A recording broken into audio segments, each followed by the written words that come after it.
Só um minuto.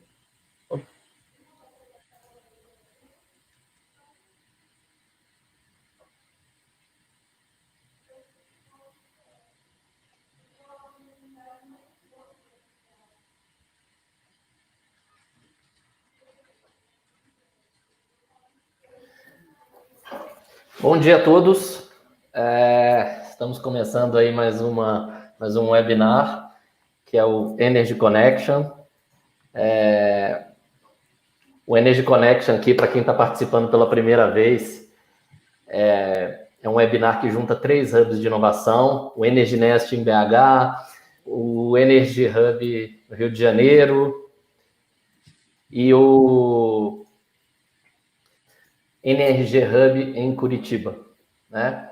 Bom, vamos lá. Nessa edição, vamos trazer aí Danilo Leite, da Votorantim Energia, que daqui a pouco já vai se apresentar, o Ricardo, que é da Petrobras, também já vai se apresentar daqui a pouquinho. Temos também como mediadores aqui o Mandarino, lá do Energy Hub, e a Renata. E sobre o Júlio, né, que ia participar com a gente, vamos começar então com a Renata se apresentando, Renata. E aí você fala um pouquinho aí o que aconteceu, né, que o Júlio infelizmente não vai poder participar, né, já que você está em Curitiba aí. Fala mais para a gente aí, se apresenta e fala para a gente aí também do Júlio. Opa, bom dia a todos.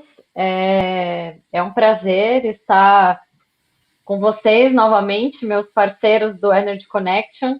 É um projeto que eu tenho certeza que fisicamente a gente vai conseguir realizar diversas ações em conjunto em prol da inovação do setor de energia.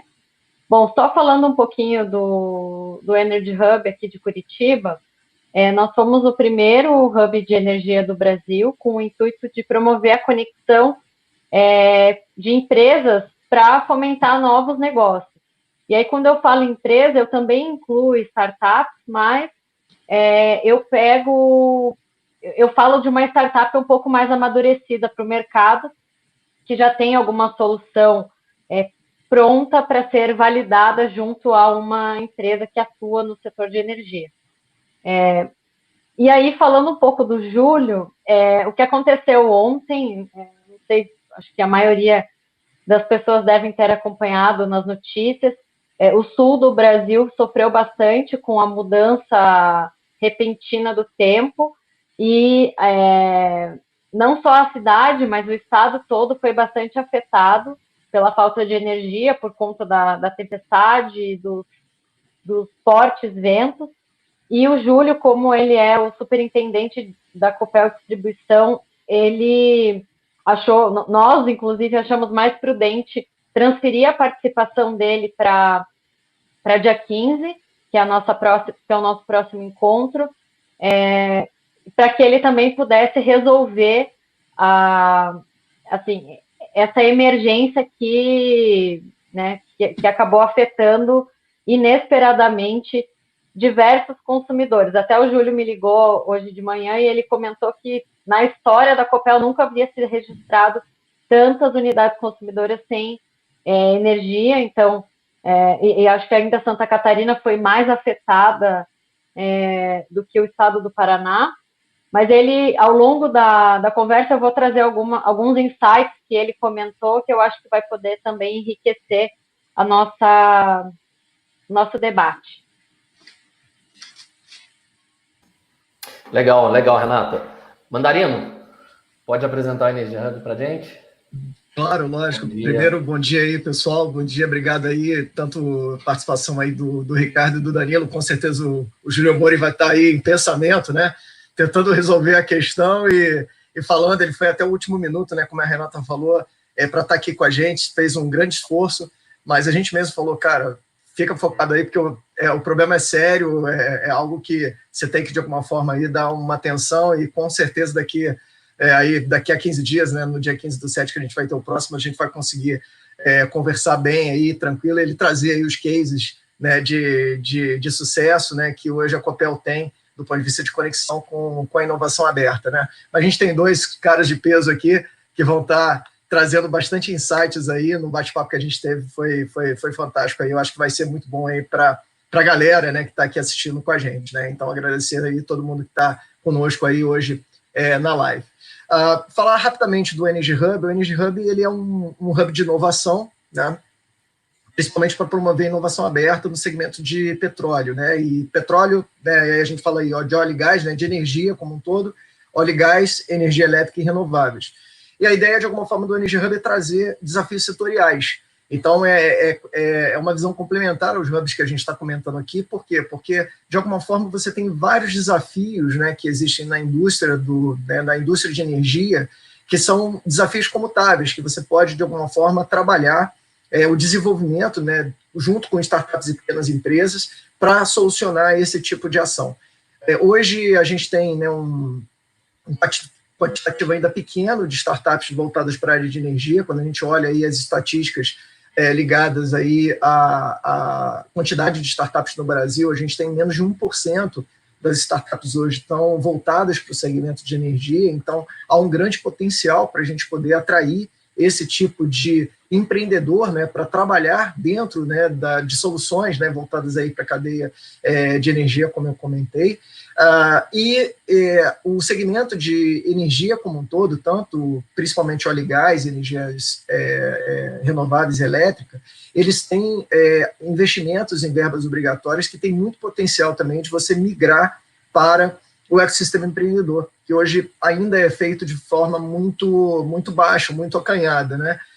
Hoje a gente tem várias iniciativas muito bacanas, né? O Ricardo vai comentar uma delas aí com a gente, mas que ainda são iniciativas específicas, né, de algumas empresas dentro do setor e não uma visão, talvez, aí, setorial que poderia trazer ganhos, né, de conhecimento para o ecossistema, maior maturidade também para essas startups e, de alguma forma, conseguir migrar, né, uma parte desses investimentos são investimentos bastante significativos, né, dentro do segmento das verbas obrigatórias, que hoje vão de forma mais intensa para a área de P&D, para também trabalhar a inovação como um todo, né, inovação aí aplicada, né, vamos dizer assim, tá? Então, né, com certeza aí a manhã de hoje vai ser muito bacana, muito rica aí de informações, passar aí pro Leandro para ele falar um pouquinho do Energy Nest e depois a gente trazer aí e apresentar os convidados. Beleza, obrigado, Mandarino. Bom, o Energy Nest foi a primeira Venture Builder focada exclusivamente para esse mercado de energia elétrica, né? A gente fica aqui no Raja Valley, em Belo Horizonte. Aqui é um grande ecossistema de inovação. E a Venture Builder, para quem não conhece, falando muito rapidamente, né? Ela entra como sócia da empresa naquele estágio onde ela já saiu da ideação e está pronta para atingir o mercado. Então a gente entra fazendo toda a estruturação dela, seja a parte jurídica, financeira, marketing, e dessa forma a gente acredita que consegue impulsionar essa empresa para que ela atinja o mercado, né? Porque o mais importante para uma empresa são as vendas, né? E falando um pouco desse ecossistema, né?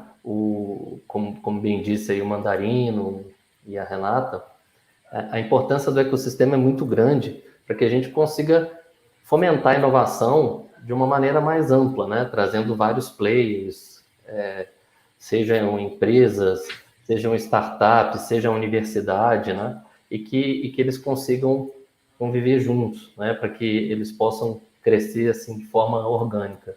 Então, a gente vê que cada um tem o seu papel aí nesse ecossistema. Eu estou super feliz por a gente ter feito essa conexão dos 3 hubs aí, que a gente entende que ganha força com isso. Então, sejam todos bem-vindos mais uma vez. Para quem não conhece ainda, mais uma vez falando, né, o Energy Connection, ele visa aí trazer players importantes aí da área de óleo e gás, de energia elétrica, de renováveis, para que a gente consiga discutir, né, nesse momento de uma forma mais ampla aí, a importância da inovação aberta no setor de energia. E como que essas empresas estão realizando isso, né? Então, Primeiramente, aí, para falar, eu queria convidar o Ricardo. Apenas uma introdução aqui. O Ricardo é consultor de inovação aberta no Centro de Pesquisas da Petrobras. Ele coordena o programa Petrobras Conexões para Inovação, né, no módulo Startups. Possui cerca de 20 anos de experiência em P&D e inovação tecnológica, tendo atuado no Brasil e na Suíça, em instituições aí como COP, CERN, o IPQM, Petrobras. Ele é engenheiro pela UFRJ, mestre em inteligência artificial pela COP, da UFRJ também, doutor em políticas públicas, estratégia e desenvolvimento pelo Instituto de Economia da UFRJ, possui certificações em ecossistemas de inovação e empreendedorismo pelo Babson College e pelo MIT, ambos em Boston, né? Então, com um currículo desse, né? Vamos que vamos, Ricardo. Fique à vontade aí para falar, para fazer a sua apresentação.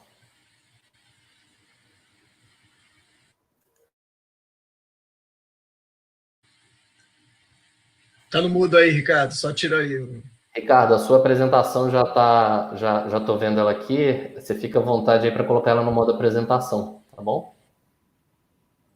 Tá bom. Eu primeiro agradeço aí ao convite, tá? Do pessoal, vou colocar o slide aqui. Agradeço a possibilidade de estar participando desse evento, que eu acho que está trazendo esses eventos, né? Esse momento que a gente está vivendo, estão trazendo aí oportunidades de conexão que, de uma maneira muito mais ágil, né? No passado, a gente precisava promover eventos em físicos, né? Então, era toda uma estrutura que precisava ser mobilizada, você precisava, às vezes, custos de viagem, deslocamento, e hoje eu acho que se tem uma coisa de bom que a gente pode tirar em termos de conexão, que é indispensável para a inovação, né? Conexão é uma palavra que eu não consigo parar de falar mais, né? Até pelo programa aí, Conexões para a Inovação, e acho que isso tá sendo muito bacana, entendeu? Então, a gente está, de fato, agora fazendo um sistema de inovação nacional no Brasil, ou um ecossistema de inovação, como queiram chamar, que é uma coisa mais moderna, rodar e funcionar de maneira mais virtuosa, né? E de maneira mais dinâmica, e isso está sendo muito bacana. Eu agradeço a participação aí, nesse convite para participar desse evento, com nomes aí realmente de bastante relevância aí na indústria e de experiência, né? Que tem aí a somar a nossa experiência também. Então, eu vim falar um pouquinho, né, da inovação aberta com startups, né? Eu acho que é uma experiência, pelo menos para a Petrobras, ela não é tão nova assim. A Petrobras faz inovação, em termos de inovação aberta, a Petrobras faz inovação aberta desde que ela foi fundada, né? A Petrobras se desenvolveu, e a indústria de petróleo no Brasil se desenvolveu através de parcerias, tá? Então, parceria é algo que está no nosso DNA, seja com grandes fornecedores, seja com universidades, seja com institutos tecnológicos no Brasil e no exterior, né? Então, isso desde a nossa fundação em 53, sem isso a gente não estaria onde a gente está hoje. Só que isso não é garantia de sucesso futuro, né? Então, o mundo está em transformação, essa transformação está cada vez mais ágil, então a gente precisa de agilidade em processos, agilidade no mindset das pessoas, e isso é um pouco do recado que eu vou trazer aqui hoje, dentro de uma experiência recente, num programa mais estruturado, voltado para startups. Então, a gente tem um arcabouço muito grande de parcerias, né? Da Petrobras faz parcerias com mais de 100 universidades no Brasil, com grandes empresas, etc. Eu vou trazer aqui um pequeno nicho, que é o programa Conexões para a Inovação, como é que isso está se desenvolvendo, como é que essa experiência está trazendo aprendizado para a gente e o que isso está movimentando no ecossistema e que a gente quer ver trazer frutos, né? Os frutos já estão sendo colhidos, a gente quer colher ainda mais através de conexões com outros players, como, por exemplo, a Votorantim, que está aqui hoje com a gente, né? A Copel estaria aqui também, é outro player importante, mas a gente segue dessa maneira aí. Vamos falar desse case, tá? Então, quem quiser fazer a conexão aí através do LinkedIn, esse aí é meu barcode, né? Fica à vontade, eu estou sempre disponível para novas conexões, tá bom? Aqui, só para trazer... Oi? Ricardo, e só avisando também, né, para todo mundo que estiver acompanhando aí no YouTube, que quiser fazer perguntas, né, deixar suas perguntas registradas aí, que depois a gente vai trazê-las para você também, tá bom? Bacana. Isso aí. Legal, vamos lá. Vou ficar aberto aí as perguntas depois, com certeza. Então, assim, só para mostrar um framework como diversos que a gente tem por aí, né, mas é bom para a gente ilustrar do que a gente está falando em termos de conexões, e o que o nosso, em que cenário a gente está inserido, né? A gente tem ali alguns aspectos, atores e aspectos, né? Atores, a gente pode falar de conexões e organizações de suporte, corporações e organizações de suporte que estão representadas aqui hoje, por exemplo, né? Nós temos aqui hubs de conexão, temos também investidores, né, que tem um dos hubs que está aqui também faz investimento. Então, a gente tem os aspectos de governo, como agências reguladoras, as partes de normatização, instituto de pesquisa, aspectos culturais, que é uma coisa um pouco mais holística, né, é uma coisa menos concreta e mais intangível, mas que sem elas, esses aspectos sendo considerados, a gente não faz um ecossistema empreendedor, que é o foco da minha apresentação, funcionar, né? Essa turma, esses bichinhos, né, que eu costumo chamar, que são os bichinhos que ficam ali no meio de verde, empreendedores, startups e microempresas, eles precisam de um tratamento diferenciado, eles precisam de um ambiente diferenciado, eles precisam ser tratados de maneira diferente, porque a natureza deles é diferente. Então, esses são aspectos importantes que a gente tem que levar em consideração. Então, também aqui trazendo mais um frame, né, de como esses atores se conectam, aí sendo mais específico em relação às startups, dentro do nosso frame aqui de trabalho, do nosso programa, do que é o case que eu vou mostrar, a gente está em busca, né, de soluções comerciais competitivas, só que a gente vai sempre se perguntar, né, eu vou colocar muitas perguntas aqui ao longo da apresentação, como é que essas startups vão levar suas soluções para as corporações, né? Como é que elas se conectam para trás ali com os institutos de pesquisa, né, que é do lado esquerdo, que estão fazendo lá pesquisa básica, pesquisa aplicada, experimental, e como é que isso vai virar protótipo, como é que isso vai ganhar escala, né? A startup, ela, nessa meiuca aí da demonstração de tecnologia, ela não está sozinha, ela está competindo com médias empresas, com grandes empresas também, grandes fornecedores que também atuam nessa meiuca, e que estão lá tentando levar tecnologias para o mercado, para grandes corporações compradoras de inovação, né? A Petrobras, ela vende os seus produtos, a Petrobras é uma empresa que tem o seu mercado, mas ela depende da inovação para fazer o seu produto. Então, é isso que a gente está falando aqui, né? Como melhorar essa conexão da economia da pesquisa com a economia comercial, vamos falar assim. Então, esse é o que é o cenário, né? Aí, o esforço que a gente tem feito, né, atualmente, né, quem tem acompanhado aí, é o programa Petrobras Conexões para a Inovação, né? A gente tem feito ampla divulgação, a primeira edição foi ano passado, teve um lançamento que a gente fez, um evento bastante bacana lá na Casa Feijão, o Mandarino teve presente lá, a gente foi até quando a gente se conheceu pessoalmente, e a gente lançou o primeiro edital, é uma iniciativa da Petrobras, em parceria com o Sebrae, com o apoio da ANP, né, como o meu Mandarino falou, a gente usa a cláusula de PDI para desenvolver novas soluções, é a boa aplicação desse recurso. A gente não gosta de usar a palavra obrigação, porque parece que dá uma conotação de que a gente está fazendo isso porque é obrigado, mas não é isso. A gente quer fazer bom uso de um recurso que está disponível, né? A gente quer gerar resultado, a gente quer gerar valor a partir dessa iniciativa. Então, é um programa de 5 anos, né, com investimento aí de até 60 milhões de reais, e ele foi estruturado com essa visão um pouco diferente de você lançar uma iniciativa spot, né?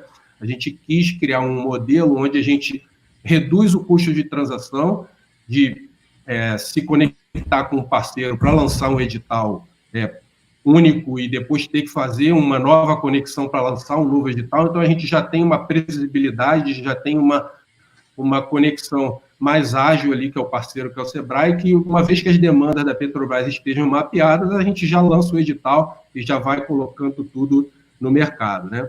Então, um exemplo aqui, né, de uma demonstração de como essa iniciativa está crescendo foi o edital de 2019, que foram 6 verticais tecnológicas, 6 temas, né, e 17 desafios. No edital 2020, que é o que está aberto agora, inclusive, né, a gente tem 9 verticais tecnológicas e 54 desafios. E o bacana do primeiro edital foi que a gente recebeu 260 propostas, né? O Mandarino falou aí, né, que a gente tem ainda poucas empresas, né, em termos de ecossistema, para gerar resultado. A gente ainda tem realmente uma amostra pequena, a gente deveria ter 1.000, 2.000, 3.000, 4.000 empresas atuando nesse segmento para a gente ter resultados, né, mais efetivos de entrega, porque a gente, inovação é incerteza, então quanto mais gente tentando, maior a probabilidade de a gente ter resultado, mas a gente teve um número bastante expressivo de propostas e as propostas foram muito competitivas, tá? E a gente está esperando o mesmo cenário para esse segundo edital, a gente está acompanhando aí a inserção de propostas, então a gente espera ter sucesso. E agora, com uma visão de implantação, a gente teve um primeiro edital onde as tecnologias eram projetos mais com maturidade tecnológica mais baixa, né, que a gente chama de DRL, mas agora a gente já está com uma visão de implantação, a gente configurou o edital para ter entregas, né, mais rápidas, entregas mais ágeis, geração de valor maior, porque esse é o cenário, inclusive é o cenário econômico que a gente está vivendo. A gente precisa gerar resultado e aumentar a produtividade mais rápido agora na economia.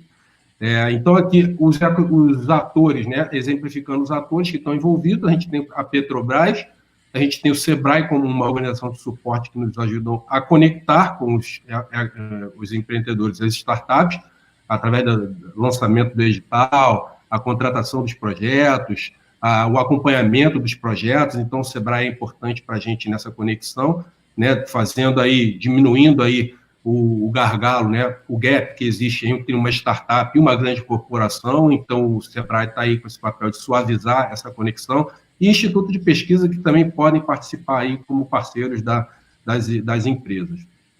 Nesse segundo edital, a gente está aí esperando, né, soluções com viabilidade de implantação, nesse case desse ano, tá? A gente vai valorizar e vai ponderar e dar mais nota para propostas que agreguem maior valor, né, certamente, né? A gente vai avaliar com bastante rigor a consistência dos modelos de negócio, porque a sustentabilidade dessas empresas é importante para a Petrobras, é importante para a própria empresa. Então, para essas empresas tentarem resolver, né, as nossas dores, os nossos desafios, é importante que elas tenham uma estruturação, elas sejam empresas competitivas e se ensinam de maneira competitiva no mercado. Então, a gente, inclusive, está estimulando aí competição entre os proponentes do mesmo desafio que vão poder participar da segunda fase, tá? Só para dar uma ideia para quem ainda, se a gente tiver a startup conectada aí no nosso evento, as propostas ainda estão abertas até sexta-feira, se encerraria no dia 28, no domingo, mas a gente estendeu o prazo até sexta-feira. Quem ainda quiser correr e, de repente, encontrar um desafio que tenha fit com uma solução que você já esteja viabilizando em outras indústrias até, você pode correr e fazer a sua proposta. Então, a gente até está oferecendo R$500 mil, projetos de até 12 meses, né? São 10 milhões aí o nosso total. As verticais tecnológicas, a gente está falando de robótica, redução de carbono, eficiência energética, tecnologias digitais, corrosão, tecnologia de inspeção, catalisadores, tratamento de água, modelagem geológica, muita coisa que está aqui tem conexão com o mercado de energia, porque tecnologias digitais tem muita coisa que é transversal e vai solucionar bastante dor, não só da Petrobras, mas como de empresas de energia, por exemplo, da Votorantim Energia, ou da Copel, ou de outros players aí do mercado de energia, que é o nosso foco aqui hoje. São 54 desafios, tá, pessoal?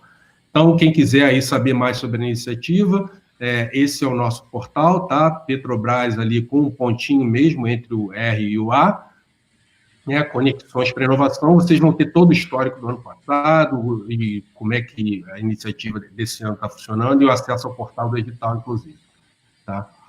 E o que a gente está aprendendo, né, para finalizar? Né? A gente está aprendendo muita coisa, né, mas uma das coisas que a gente tem visto, né, que para a gente fazer um edital de desafio de inovação, a gente tem que começar dentro de casa a entender aquilo que a gente quer resolver. Né? Então, somente aquilo que você realmente busca compreender como problema, como dor, como desafio, é que realmente faz sentido você colocar para ser um desafio de inovação. Então, antes de publicar o seu desafio, busque entender dentro de casa. Isso já traz uma mudança cultural na corporação. Isso está trazendo uma mudança que é bastante interessante, está trazendo impacto, porque a gente está, inclusive, fazendo desafios para startups, que são empresas diferentes, são parceiros de natureza muito distinta do que as tradicionais que a gente tem parceria, né, como empresa. Né, apenas aquilo que você mede pode ser melhorado, tá? Então, isso é um recado que a gente está passando aqui como mensagem final, né? E velocidade de interação e ciclo de validação. Então, a gente também é outra mudança de mindset que está sendo trazido por esse programa na estruturação da conexão da Petrobras com esse novo mercado, tá? Eu agradeço a oportunidade de trazer esse case para vocês, fico aberto para perguntas, tá? E fica aí meu contato para vocês também, futuramente, quiserem fazer alguma conexão, tá ok? Obrigado aí pelo espaço. Legal, obrigado, Ricardo. Eu vou até pedir para você colocar de novo, né? Porque até tem gente pedindo aí o contato e talvez não tenha conseguido colocar. Né? Eu vou pedir para você deixar aquela tela sua com o contato. E vamos começar com as perguntas, né? Eu vou pegar uma pergunta aqui do que o pessoal fez aqui na internet, o Paulo de Castro. Ele perguntou muito a respeito de como que essas ideias são apresentadas aí, né, para Petrobras, né, e como que elas são tratadas e contratadas, né? Uma parte eu acho que você já respondeu, que são através desses editais, né? A única forma de apresentação de projetos para a Petrobras é através desses editais? Tem algum outro caminho? Como é que funciona isso para vocês lá na Petrobras?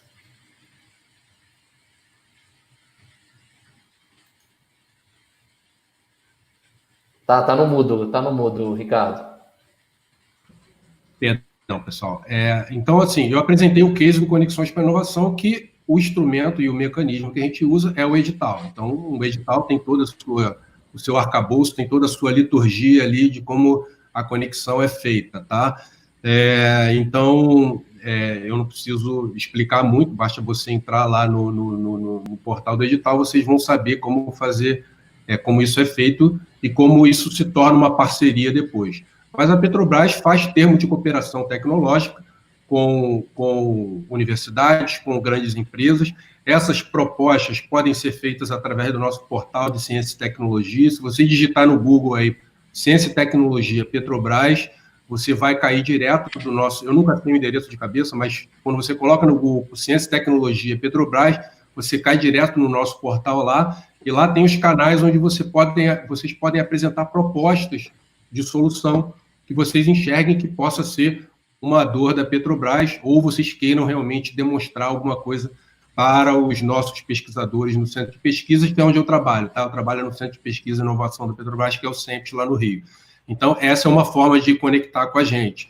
E os nossos pesquisadores, né, eles conhecem as dores da Petrobras, e a gente tem o nosso sistema tecnológico que está todo estruturado para identificar a nossa estratégia tecnológica de desenvolvimento de novas tecnologias futuras, e a gente faz uma busca ativa de parceiros, né, através do know-how que esses pesquisadores já têm, das conexões que eles já têm, e a gente também faz isso através de fóruns, né? A gente participa de muitos eventos aí. Rio Oil & Gas é um exemplo de evento onde a gente está sempre lá indo apresentar desafios, a gente está indo apresentar o nosso plano de negócio, o nosso plano de investimento, a nossa estratégia tecnológica, os nossos desafios, e a partir dali você pode se conectar através do nosso portal de Ciência e Tecnologia e aí isso aí vai virar uma parceria. Você entra numa negociação para virar uma parceria. Essa é uma das maneiras. Não sei se eu respondi a pergunta, mas é por aí. Não, respondeu sim, respondeu sim. E até a gente estava conversando antes, né, Ricardo? Vocês têm uma planta lá, inclusive, piloto, né? Onde vocês conseguem testar muita coisa, né? Assim, muita solução que vem de fora, né? Num ambiente mais controlado, digamos assim, antes de fato levar isso, né? Para uma planta, né? Onde você tem mais riscos e tudo mais, né? A gente, dentro do centro de pesquisa, a gente tem laboratórios, né, são mais de 8.000 equipamentos aí de laboratório dentro do centro de pesquisa. Há algum tempo atrás, o CEMPES era considerado o maior laboratório do hemisfério sul, tá? Eu não sei como é que isso está hoje, mas da América Latina, certamente, ele ainda permanecendo o maior. A gente tem plantas de teste lá dentro do CEMPES para poder fazer demonstrações de tecnologia, e a gente tem alguns sítios de teste também fora do CEMPES, são 4 sítios de teste, ficam no Nordeste, no Paraná, inclusive, tem a SIX lá, que também é um núcleo de teste, que a gente tem umas plantas de pesquisa lá para poder fazer demonstração, tá? Então, é uma maneira também de vocês se conectarem e a gente poder fazer demonstração de tecnologia para depois validar e realmente se tornar comercial e implantável aí nos nossos ativos. Ah, legal. Tem mais alguma pergunta? Renata, Danilo, se quiser fazer mais uma pergunta, a gente tem um tempinho aí antes de passar para a próxima apresentação também. Não, por aqui tranquilo, acho que será legal a gente depois conversar aí, eu acho que bater um papo junto com o Ricardo aí, eu acho que vai ser legal para a gente explorar mais das sinergias, falar do ecossistema, acho que talvez deixar para depois seja melhor. Ah, legal, legal. Ricardo, só mais uma dúvida que eu tenho também, né, antes da gente passar aí depois para o Danilo, né, a Petrobras também, de muito tempo, ela já faz uma inovação dentro de casa também, né? Já tem programas que incentivam a inovação dentro de casa, né? Vocês têm algum case, algum exemplo digamos assim, de inovação dentro de casa que vocês conseguiram juntar com inovação que vem de fora, né? Digamos assim, para conseguir resolver um problema, alguma coisa assim, uma coisa híbrida, digamos assim, né? Algo de fora com algo de dentro, né? Tem sim. A gente tem, assim, em termos de, por exemplo, em termos de patentes, a Petrobras tem um banco de mais de 2.000 patentes aí, né? Mais de 2.000 patentes, 900 mil no exterior, 1.000 no Brasil. Então, muitas dessas patentes são originadas dentro da própria Petrobras, de pesquisa feita pelos nossos pesquisadores internos, e a gente depois conecta isso com o ecossistema. Um exemplo que é conhecido é o HICEP, né? Que é um sistema de separação de gás do petróleo no ambiente submarino, né? E isso foi uma tecnologia que foi pensada dentro de casa e que depois a gente se conectou com um grande fornecedor para dar desenvolvimento e aquilo ali se tornar uma tecnologia. É um desenvolvimento que está em andamento e que certamente vai trazer uma redução de custo, um aumento de produtividade absurdo. A gente já conseguiu fazer lá no leito submarino, fazer essa separação, porque vai facilitar o escoamento ali já do óleo, né, que a gente produz lá embaixo. Esse é apenas um case, mas eu poderia buscar outros retos aí. Então, case que já é feito há mais tempo, né, Ricardo? E de forma estruturada também, né? Assim, acho que você não é novidade para a Petrobras essa questão de inovação, né? Renata, tem uma perguntinha aí? A gente ainda tem um tempinho. Então, na verdade, tem uma pergunta do Murilo ali, se você quiser colocar. Tá. Ele vai lá, pode falar, Renata. Então, é justamente isso, né?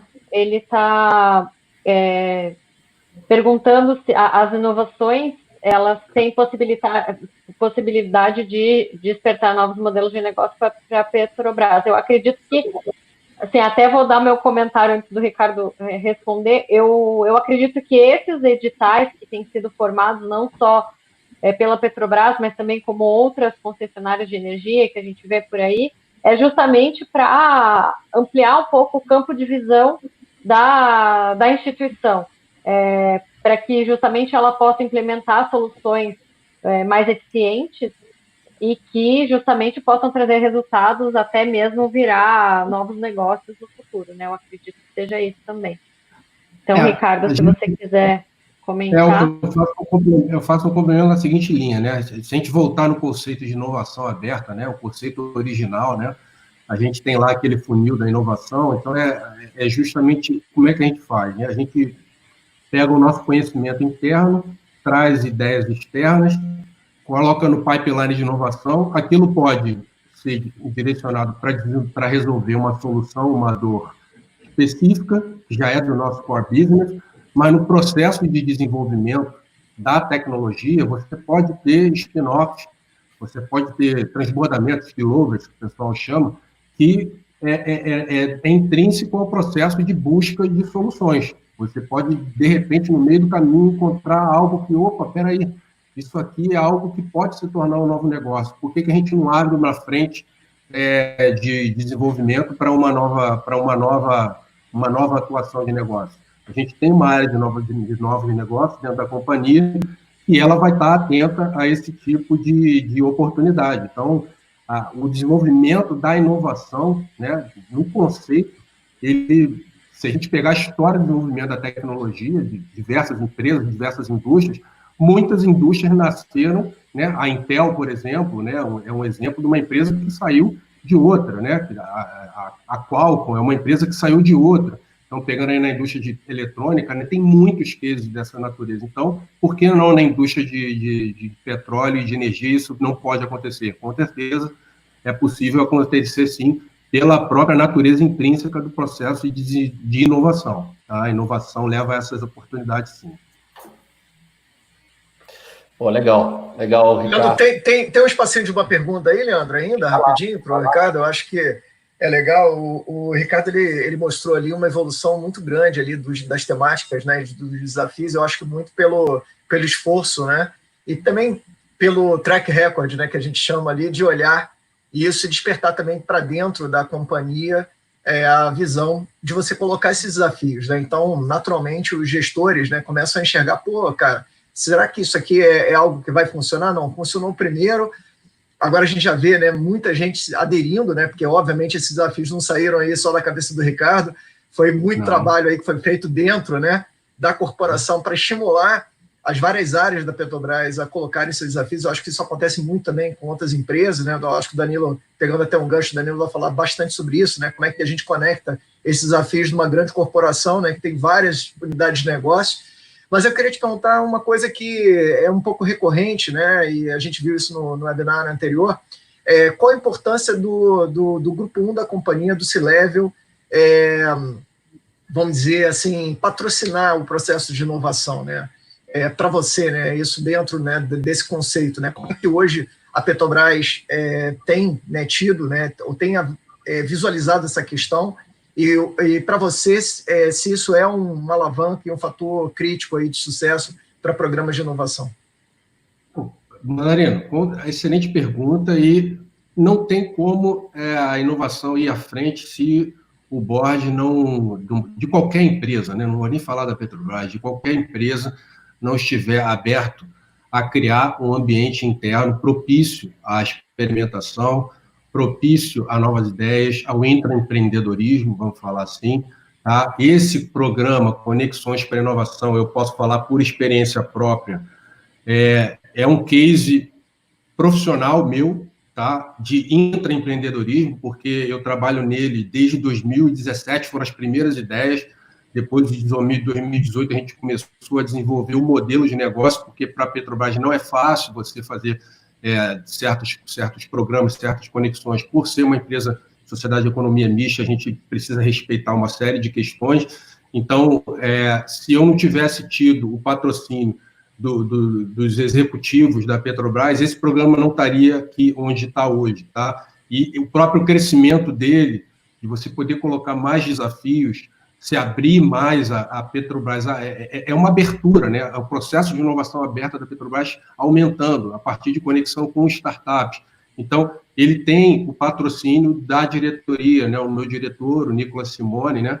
Que é o diretor de transformação digital e inovação, como uma diretoria nova da Petrobras. Isso já mostra uma nova cara da companhia para patrocinar essas ideias que a gente está criando ambientes internos, né? Eu não nem posso falar tanto de outras áreas que não são minhas, mas a gente tem diversos cases aí, a gente está promovendo hackathons internos, hackathons externos, a gente está construindo laboratórios de inovação, processo de esteiras ágeis de desenvolvimento. Então, matador, sem esse patrocínio não vai, tá? É importantíssimo. Ótimo. Boa. Obrigado pela resposta aí, Ricardo. Bom, vamos lá, vamos passar agora para o próximo, que é o Danilo Leite, fazendo apenas uma introdução dele aqui também. O Danilo é responsável pelas iniciativas de inovação, P&D e Corporate Venture da Votorantim Energia, definindo as bases para o desenvolvimento de novos negócios e conectando a Votorantim Energia ao ecossistema de inovação, parceiros de negócios, startups, universidades, com o objetivo de desenvolver novos produtos e serviços e explorar novos modelos de negócio. Vamos lá, Danilo, sua apresentação aqui já tá no ponto aqui, pode colocar em modo apresentação, eu já tô colocando ela para a tela. Ok, Danilo, já estamos vendo sua apresentação, tá? É só colocar em modo... Isso, tá ok agora. Fica à vontade, certinho. Danilo. Certinho. Bom, gente, obrigado aí pela oportunidade de estar aqui com vocês. Desculpa aí de antemão o cenário aqui, eu estou no meio de um deslocamento aqui na estrada, mas a conexão tá muito boa, então a gente vai conseguir conversar. A ideia aqui é a gente falar um pouco da nossa própria visão de inovação da Votorantim Energia, falar um pouco, explorar algumas questões, principalmente de relacionamento entre corporates e startups, a nossa visão de como isso funciona, o que funciona, o que não funciona, e falar um pouco do que a gente tem feito aqui pela Votorantim. Quando a gente começa a falar, né, sobre relacionamento de grande empresa e startup, a gente já tem algumas coisas meio batidas, mas acho que é até sempre importante lembrar. Uma grande corporação facilmente tem acesso a mercado, tem conhecimento de mercado, tem muito essa visão de economia de escala muito bem desenhada, recursos, influência e acesso a capital. E quando a gente olha do que é negativo numa corporate e o que acaba ajudando muito nessa relação com as startups, a empresa grande geralmente tem uma lentidão maior no processo de inovação, tem uma lentidão de crescimento, até por já estar talvez no momento mais estabelecido, aversão a risco, operações em mercados estabelecidos e uma falta de autonomia e processos engessados. Por outro lado, quando a gente tem olhado aí para as startups, a gente tem visto muito talvez uma dificuldade de acessar novos mercados, e isso acaba corroborando muito com a facilidade que uma grande corporação tem. A gente vê uma falta de recursos e parceiros, e falta de capital e dificuldade de validar alguns produtos. Então, a gente até como grande empresa começa a observar isso como uma oportunidade de conexão, para realmente criar uma relação. Fora isso, né, a gente observa muito essa agilidade que as startups acabam tendo quando a gente compara com as startups, quando a gente compara com as grandes corporações, tem uma disposição a risco, um crescimento geralmente muito acelerado e acesso a novas tecnologias, e além de ter um recurso fundamental aí que são as equipes com muita autonomia e altamente motivadas. Dentro desse contexto, quando a gente vai para a literatura, né, a gente encontra um monte de playbook. Eu acho que o que mais a gente encontra aí no mercado são playbooks de como grandes empresas se relacionam, e é fundamental essa relação e o que funciona, o que não funciona. Então a gente tem observado muito, né, como essa conexão vem acontecendo e como que a gente evolui nessa conexão. Então, o playbook tem de monte, mas a gente sempre vê algumas coisas que são padrão dentro dessa relação e como que a gente tem observado, né? Então, independente da cartilha, do playbook, tudo que a gente vê, as principais barreiras são muito ligadas a uma ideia desse fluxo que a gente vem observando e que eu estou mostrando para vocês. Principalmente no começo, a gente vê uma falta de foco e desafios claros para a validação das tareas de inovação. A gente vê depois, aí adiantando, né, no processo, quando eu olho tanto para o mapeamento de parceiros, quanto nessa visão de contratar contratação, a gente vê processos padrão de contratações são bastante incompatíveis entre os dois mundos. Então você vê grandes empresas com muitos níveis de governança, até de certa maneira uma burocracia mais elevada, contratações lentas, com aversão a risco, e em muitos casos a gente vê aí empresas não pagando por provas de conceito, contratos com garantias pesadas e uma falta de autonomia para a tomada de decisão. E quando a gente avança, né, a gente vê que startups vem perdendo bastante aí nessa parte mais avançada, quando elas se perdem aí dentro da grande corporação quando ela pensa em como ela navega lá dentro. Então você vê muita transferência ou rotação de ponto de focal interno, você vê uma necessidade grande de interação com mais de uma área de negócio, e a corporação tende a perder a startup, a scale-up de vista, porque ela não consegue acompanhar a geração de valor da iniciativa ou dissemina muito mal as boas práticas e lições aprendidas que ela acaba tendo dentro desse processo. E aí, até olhando para isso e pensando nisso, a gente se propôs dentro do Votorantim Energia a tentar transformar, né, de uma certa forma, essa relação e criar uma tese que fizesse sentido para a gente. Hoje, a Votorantim Energia faz parte do Grupo Votorantim, que é um grupo centenário. Hoje, nós somos uma grande empresa do setor de energia, mas todo mundo sempre associa muito a gente ao Grupo Votorantim, mas hoje, a Votorantim Energia está entre as 3 maiores comercializadoras de energia do país. Nós temos aí 21 parques eólicos, 28 usinas hidrelétricas sob nossa gestão. Então, hoje nós temos aí praticamente um pouco mais de 2 GB médio de energia comercializada, então nós hoje somos um player bastante relevante dentro do setor, e isso tem impactado bastante aí no mercado. Então, a nossa responsabilidade de transformar esse setor de energia, ela ganha muito peso, então a gente tentou se colocar a responder algumas perguntas-chave do nosso processo de inovação, que está muito ligada a como que eu protejo as iniciativas de impacto e de fato de transformação e disrupção da concorrência com as iniciativas do meu core business, até porque uma grande empresa precisa continuar aí pagando as suas contas e atuando no seu core business, né? Outra frente é como que essas tendências de mudança que a gente vê no setor, como a descarbonização, a descentralização, a própria digitalização do mercado, vão impactar diretamente nessas mudanças de atuação do modelo de negócio. Então, como que eu identifico e atuo em segmentos onde o valor está sendo criado não necessariamente na minha própria indústria? Como que eu vou observar, às vezes, indústrias adjacentes e que podem gerar algum tipo de transformação dentro do meu mercado. Como que eu torno, né, a tomada de decisão mais ágil e respondo rápido a essas demandas, e principalmente, né, e não menos importante, que capacidade precisa, né, as capacidades, que capabilities eu preciso desenvolver dentro do meu time, dentro da minha empresa, para que eu torne, né, essa transformação e o impacto que eu estou gerando no meu ecossistema mais sustentável e que propicie de fato uma inovação mais contínua e de valor dentro aí do meu negócio e possibilitando mudanças no modelo de negócio, né?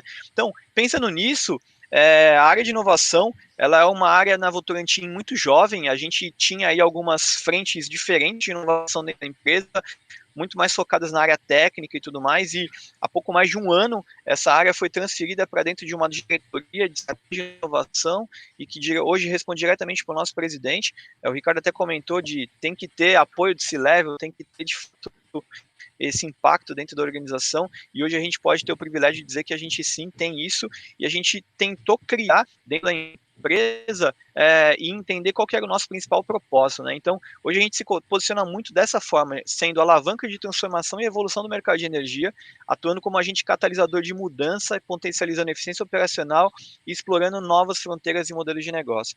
Isso é bastante relevante para a gente, porque a gente realmente tenta medir o impacto que a gente está gerando, não somente no nosso negócio, mas de fato no mercado. Então, isso tudo está muito direcionado à forma como a gente vai construir a nossa tese, que eu vou falar um pouquinho para vocês. Quando a gente pensa na nossa transformação em um ciclo interessante para a construção de uma tese de inovação dentro desses modelos de negócio para a Votorantim Energia, a gente tenta focar sempre em como que eu alavanco esse conceito de ambidestria organizacional e crio um ambiente seguro para as iniciativas de inovação. Então, partindo do princípio que eu monto o planejamento estratégico, desenho meu planejamento de inovação, avaliando tanto oportunidades internas quanto externas, e eu vou acabar tendo a minha tese, a gente pode pensar em zonas em horizontes aí de inovação e como que a gente tenta mapear isso, né? Então, quando eu olho para o meu core business, eu estou muito ligado a zonas de performance e produtividade. Então, zona de performance de produtos e canais existentes, então eu preciso performar, eu preciso fazer esses canais renderem cada vez mais, produtos renderem cada vez uma maior margem. Eu olho, inevitavelmente, eu olho para o meu back-office tentando tornar ele o mais digital possível, gerando essa produtividade. E o que a gente entende? Quando eu olho para o meu core business e estou ali performando meus produtos e canais e tendo cada vez mais automatização em termos do meu back-office, inevitavelmente eu começo a observar novas oportunidades, onde a gente entra para uma zona de incubação que está lá no horizonte 3 e que fica ali maturando, entendendo, crescendo, que de fato vai para uma zona de transformação e que no final do dia volta para uma zona de performance. Então esse ciclo é vivo e a gente tenta entender a nossa visão de inovação dessa forma. Então, como que eu olho para o hoje, como que eu olho para o horizonte intermediário, onde eu estou ali observando oportunidades mais adjacentes, e como que eu estou olhando realmente para a zona de totalmente transformação. E aí, pensando nisso, a gente olhou para 2 pontos principais, né? Uma, como que eu alavanco o meu modelo de atuação de uma forma mais integrada dentro das 6 unidades de negócio que hoje tenho dentro da minha empresa, que são tanto a parte de geração, onde eu tenho muito forte essa questão da gestão do ativo, do que é mais mercado tradicional, tanto a parte de comercialização, que vira um grande viabilizador de toda a linha de geração. Hoje a gente não vê mais nenhum projeto de geração sem o braço de comercialização, e como que eu olho para a construção de soluções estão ligadas diretamente no melhor entendimento, né, do meu cliente final. Então, como que eu começo a transformar de fato e adequar as soluções que eu tenho ligadas a melhor perfil de consumo, a redes para PLD horário, a trabalho de eficiência energética, a alavancar os meus serviços de autoprodução. Hoje, por exemplo, o Grupo Votorantim é um dos maiores autoprodutores de energia do país. Então, como que eu pego essa minha expertise e crio soluções e oferto essas soluções para esses meus clientes? Então, a partir daí, de eu ter um modelo de atuação integrado que faz essa alavanca aí, que a gente chama essa alavanca integrada dentro da minha empresa, eu pensei em 3 principais direcionadores estratégicos para inovação. Uma, basear 100% das soluções que a gente desenvolve em dados. Segundo, criar soluções em plataforma, onde eu consigo alavancar muito toda a questão do ecossistema onde eu estou inserido, tanto interno quanto externo. E terceiro, uma linha mais focada em eficiência operacional, justamente para eu ganhar produtividade e tração dentro dos meus ativos de core business, dos meus ativos de geração, e que dão e suportam alavanca de crescimento aí para essas outras frentes, tanto de comercialização quanto de soluções.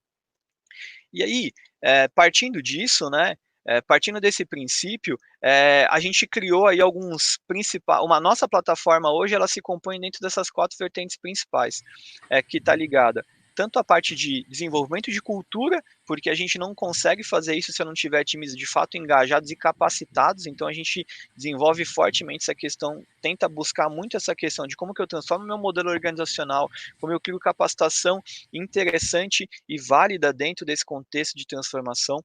A gente tem o que a gente está chamando de Innovation Sandbox, que é um conceito que a gente traz lá dos ambientes regulatórios, onde você cria espaços seguros para experimentação, então, tanto interno quanto externo. Então, como que eu testo uma nova tecnologia, como que eu testo um novo processo, como que eu desenvolvo uma nova tese num ambiente seguro de experimentação, então, com orçamento apartado, com uma visão de crescimento e inovação completamente separada, talvez, do que está rolando. Então, eu crio umas esteiras paralelas à operação atual. Essas esteiras, elas funcionando, e eu vou falar um pouco mais para vocês depois, elas acabam indo para outros veículos que estão ligados diretamente às ações de corporate venture. Então, tanto na linha de engajamento com o ecossistema de inovação, quanto na linha de conexão com startups e até possíveis investimentos. A gente hoje não tem um veículo claro de investimento em startups, mas a gente tem estudado bastante esse tema e a gente espera criar um posicionamento claro com relação a isso. E por último, e não menos importante, e muito relevante dentro do setor de energia, o P&D Anel. Hoje o P&D Anel para a gente é muito relevante, dado que tanto a Votorantim Energia, dentro dos seus ativos, quanto a CESP, que hoje é uma empresa sob controle da Votorantim Energia, tem bastante recurso na linha do P&D, e a gente tenta integrar, né, esses recursos de uma maneira interessante para que a gente possa alavancar tanto a nossa rede quanto a rede que hoje está sob a responsabilidade da CESP. E aí, pensando nisso, eu queria explorar um pouco com vocês esse espaço de experimentação e mostrar um case de conexão que a gente teve recentemente com uma startup que validou essa nossa tese.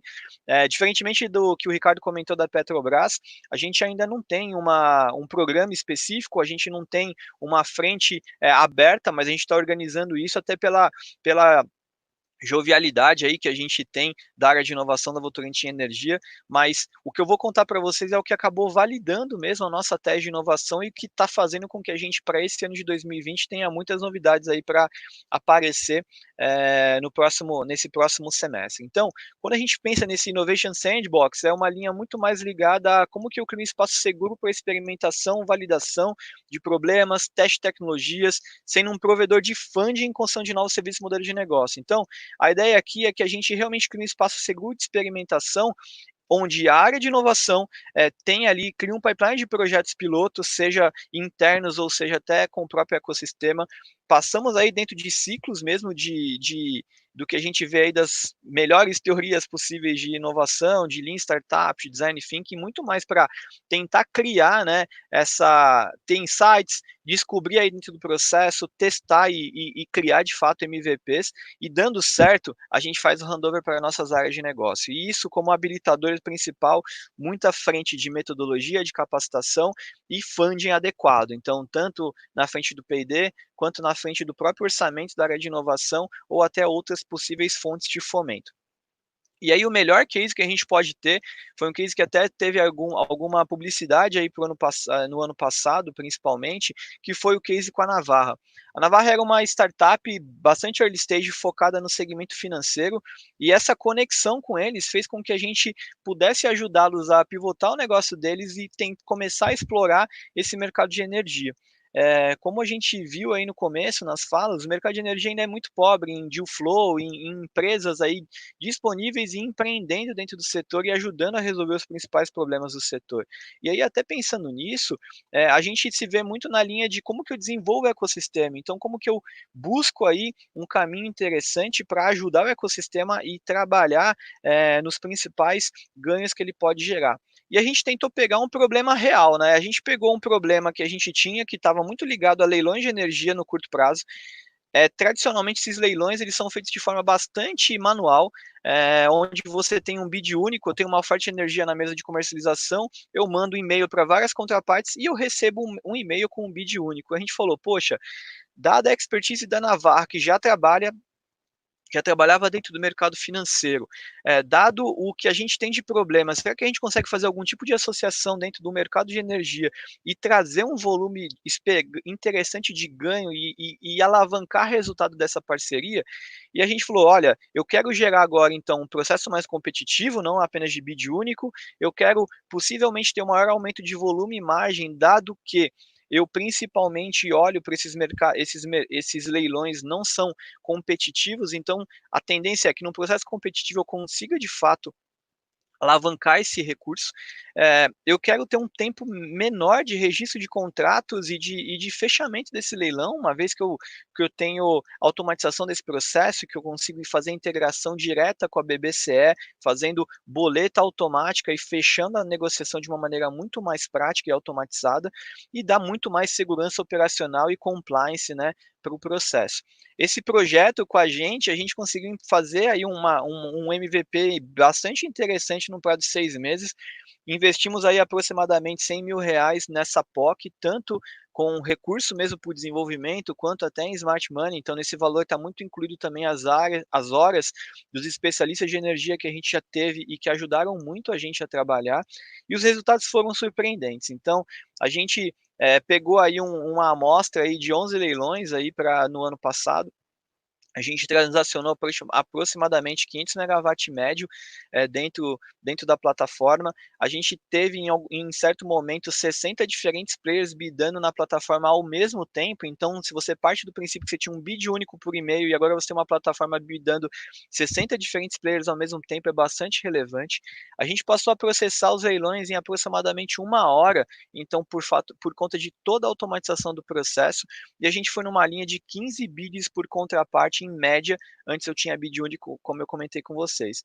E o melhor ganho para todo mundo, né? A gente teve aí aproximadamente dentro desse processo, lógico que isso varia de produto para produto, mas a gente conseguiu, foi interessante porque a gente pegou produtos mais simples, com menos liquidez, e depois a gente foi acreditando muito na plataforma, e a gente começou a colocar alguns produtos mais complexos para se transacionar dentro dos leilões, e a gente gerou aí aproximadamente 2,5 milhões em margem adicional, com automatização e ganho de competitividade na plataforma. E isso validou nossa tese, validou essa ideia de que trabalhar com startup é bastante relevante, validar essa tese podia fazer sentido para a gente pudesse escalar esse negócio daqui para frente. A gente está crescendo, a gente está se desenvolvendo aí em termos práticos, a gente deve anunciar uma parceria bastante relevante aí com um grande player de apoio ao empreendedorismo aí agora no próximo mês. Não posso falar ainda para vocês, mas vai sair bastante coisa relevante aí. A gente vai estar começando a criar alguns canais de conexão mais estruturados para a conexão com startups, e a gente tem desenvolvido um trabalho muito relevante e super legal aí, a gente espera realmente contribuir para a mudança do ecossistema. E novamente, né, agradecer aí a audiência de vocês, agradecer esse papo com o pessoal. Tem todos os meus contatos, tem meu celular aí, meu e-mail, até o próprio perfil no LinkedIn. A gente quer realmente ser uma porta aberta dentro do setor de energia, para que a gente possa trabalhar e atuar de forma conjunta e mudar mesmo o sistema e mostrar para eles que pode ser bastante legal trabalhar em parceria com as corporates e principalmente ajudar-nos, né, nessa transformação do mercado. Então, obrigado. Qualquer pergunta que vocês tiverem, estou aqui à disposição. Ótimo. Danilo, muito bom a sua apresentação. Muito legal mesmo o que vocês estão fazendo aí, esse roadmap de vocês aí, né, na Votorantim Energia. Se não me engano, você está lá há muito pouco tempo, né? Você está lá o que? Sim, eu acabei de completar um ano de Votorantim Energia, então o grande desafio foi estruturar isso que eu acabei de mostrar para vocês. Então, acho que a estruturação da tese, a validação da tese, então a gente passou grande parte aí de 2019 desenhando esses processos que eu comentei aqui com vocês e validando mesmo a partir de cases reais. Então, foi legal que a gente conseguiu atingir isso, e esse ano de 2020 vai ser muito da gente escalar bastante dessa tese e a gente poder gerar resultado em cima dessa tese que a gente passou a acreditar internamente na empresa. Legal. Eu vou começar fazendo uma pergunta do pessoal que está com a gente agora no YouTube, Danilo. É uma pergunta do Murilo de Souza. Ele pergunta o seguinte, né? O setor de energia é um setor muito conservador, principalmente devido à intensa regulação em que está submetido, né? Como as iniciativas de inovação têm sido bem vistas pelos órgãos reguladores, né? Eu acho, assim, isso é uma pergunta ótima que o Murilo trouxe, porque a gente vê que a própria ANEEL, a Superintendência de PD, ela sempre é questionada e sempre vem muito nessa linha de o quanto que de fato a gente está impactando, principalmente quando a gente pensa nos recursos de P&D. Tradicionalmente, os recursos de P&D eles são muito usados para pesquisa básica, aplicada, e você tem pouco avanço nas cadeias de inovação. E a própria ANEEL tem se mostrado muito interessada no tema e pedindo realmente ajuda. Acho que assim, o regulador ele está lá para criar os regulamentos interessantes para dar sustentação para o crescimento do setor. E a atuação das empresas, a atuação do mercado em si, a atuação do que as empresas vêm fazendo tem contribuído muito para poder abrir mesmo a cabeça do regulador e fazê-lo olhar para caminhos diferentes e até um pouco mais ousados. No final do ano passado, a ANEEL abriu uma consulta pública, por exemplo, para poder fazer toda a transformação do manual de P&D, e que até começou a se questionar para facilitação no manual dessa linha de trabalho com startups, de dar mais segurança jurídica mesmo para as empresas, porque o manual ele foi muito criado nessa linha de pesquisa com universidade, com centros de pesquisa, com ICTs, né?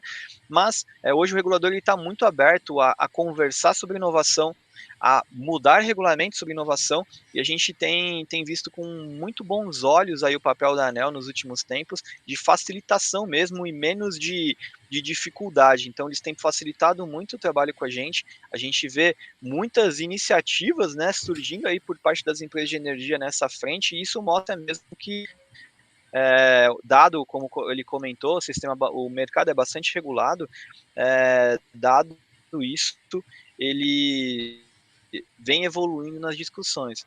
Mas eu queria também deixar um outro lado, que é até para os empreendedores e para quem está atuando nesse mercado, que o mercado tem regulação, mas o mercado também está caminhando para uma desregulamentação, então de uma desburocratização. Então você também tem outras consultas públicas abertas ao mercado que falam de abertura mesmo, então de maior, o consumidor tendo mais poder de ação, o consumidor tendo mais poder de escolha.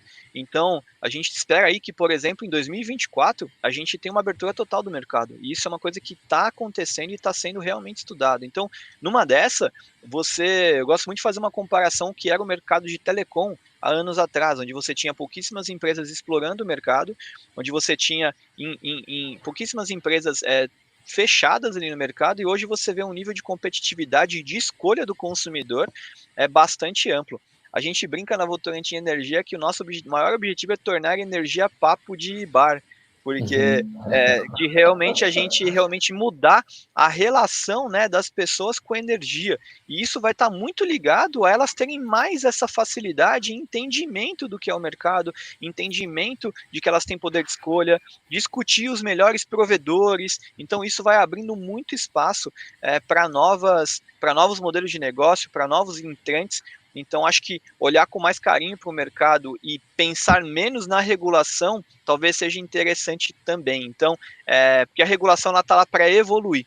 Então, se surge um modelo de negócio interessante que faz sentido para o consumidor, para quem consome energia, o regulador tem esse papel de criar os regulamentos necessários para poder fazer com que a gente possa realmente trabalhar de uma maneira mais integrada. Entendi. Danilo, e aí pegando um gancho, né? Posso fazer um adendo? Oi, pode sim, fica à vontade, Ricardo, fica à vontade. É um adendo importante aí, porque a gente também trabalha com a ANEEL, né, a Petrobras, e no nosso caso a ANP, que é outro agente regulador, mas eu queria trazer um outro aspecto da regulação em si, do nosso setor de energia, óleo e gás, etc., que é a questão da segurança, né?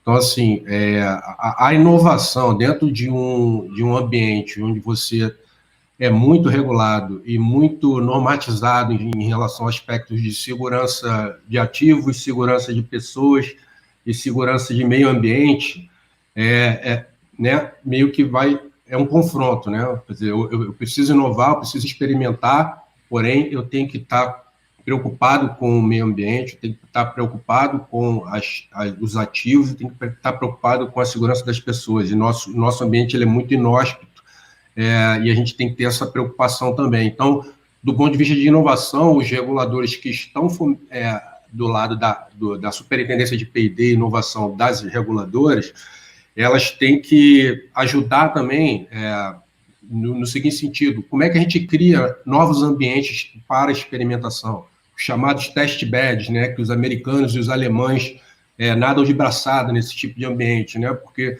por exemplo, para botar um homem no espaço, você não simplesmente vai lá e coloca e fica fazendo teste à vontade. Exatamente. Você teve que criar todo um arcabouço industrial, acadêmico e de plantas de teste, etc. Então, a inovação para esse nosso setor, ele tem que ter os aspectos regulatórios, tem que estar atento a isso também. É só um adendo importante. Eu acho que a gente tem que passar a enxergar o regulador realmente como o trabalho dele é esse mesmo, ele dá segurança para que as operações funcionem e o quanto ele é importante dentro desse contexto. Então, acho que, novamente, eu acho que é explorar oportunidades e talvez ajudar realmente a evolução dos regulamentos, porque eles sempre vão existir. Isso é um fato claro, eles vão existir, e a gente tem que talvez atuar de uma maneira mais consistente para que possa fazer com que ele evolua da melhor maneira possível e que seja bom para o desenvolvimento do mercado.